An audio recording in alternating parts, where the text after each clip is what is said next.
Can we talk about Africa? Oh, yeah, of course. Oh, Obviously. yeah. Yeah. Go on. Well, I was going to talk about Germany first. Yeah, talk about Germany.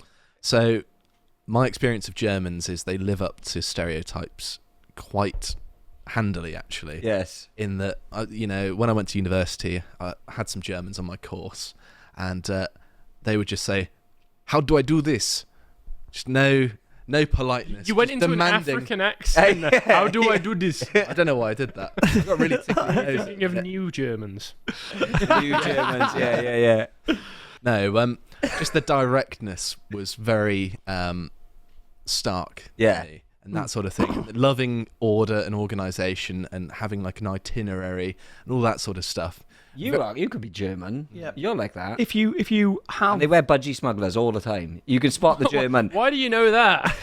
Well, because they reserved the bench an hour ago. But when you go on holidays, the Germans are always the ones straight down reserving the bench. But they're always the ones standing there like that as well, and they're budgie smugglers, looking around. You can notice them all the time. I've never heard the phrase budgie smuggler before. Is that No. Have you not heard Banana hammock. No.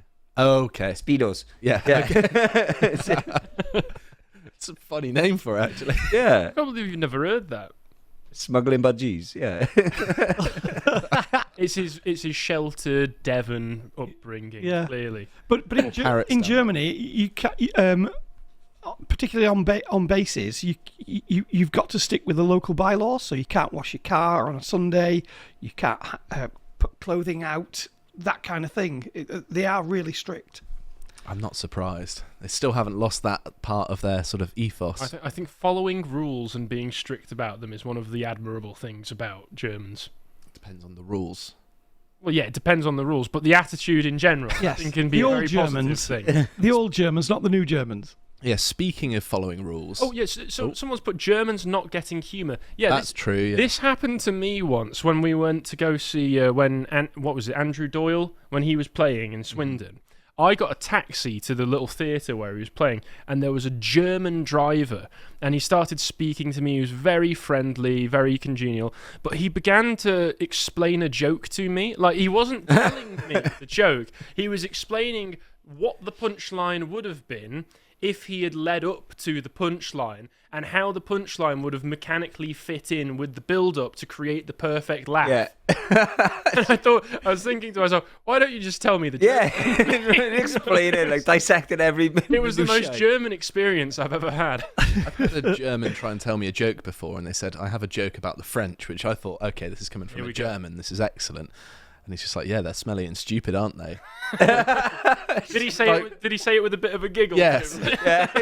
Like, that's just an insult. That's not a joke. There's no humour to that.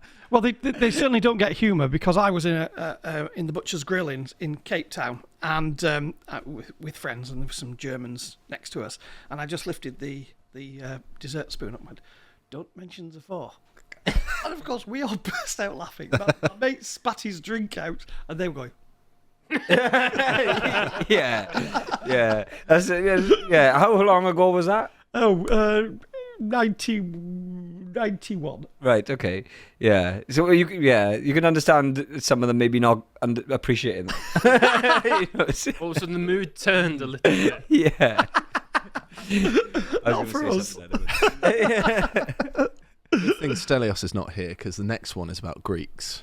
I have in mind. Oh yeah, go on. So I went to see the Parthenon, and this was when I was 16, 17, and I had a child under 18 sort of ticket. Was a child ticket, and I only had my British ID, like my passport and my provisional driver's license, and I was trying to get through, and they wouldn't let me through because they're like, well, they're not Greek IDs, so I don't believe you're over this age, so you've got to pay again.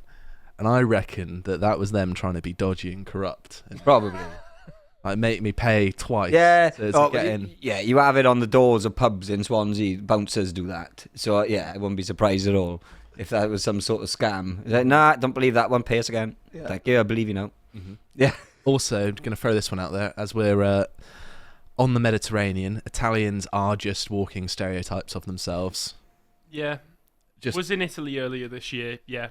They are, aren't they? It's the way surprising. They hold themselves. Everything about them is stereotypically Italian. There was something really, really lovely about it, though, because they are really, really very family orientated. Yes. Yeah. So walking through Italy, the streets of Verona with my missus and our daughter. Dozens of Italian old ladies started walking up to us and coming up to us in the middle of the road, and you go, oh, and falling over my little baby girl, and a lot of them just kept giving me thumbs up and saying, like, in really broken English, saying, "Good job, well done, good job." They really loved it. It was really sweet, actually. Yeah. You just see, blondes, and they think, oh, thank goodness they're not going to cause trouble. Yeah. Not like the new Italians. Yeah. I've seen videos cooking cats and all sorts of weird stuff, haven't they? Yeah.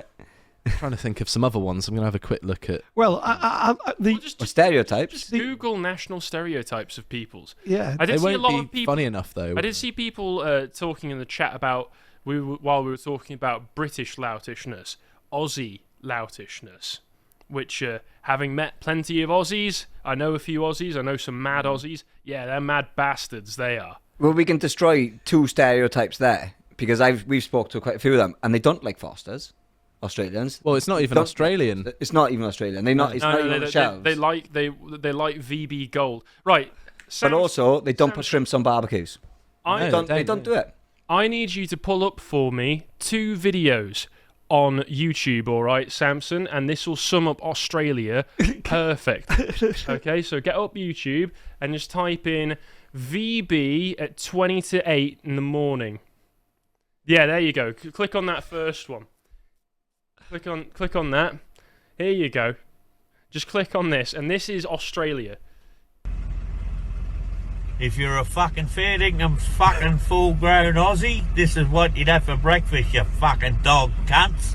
A fucking VB long neck at 20 to 8 in the fucking morning. Get that up, yeah. To watch the full video, please become a premium member at lotuseaters.com.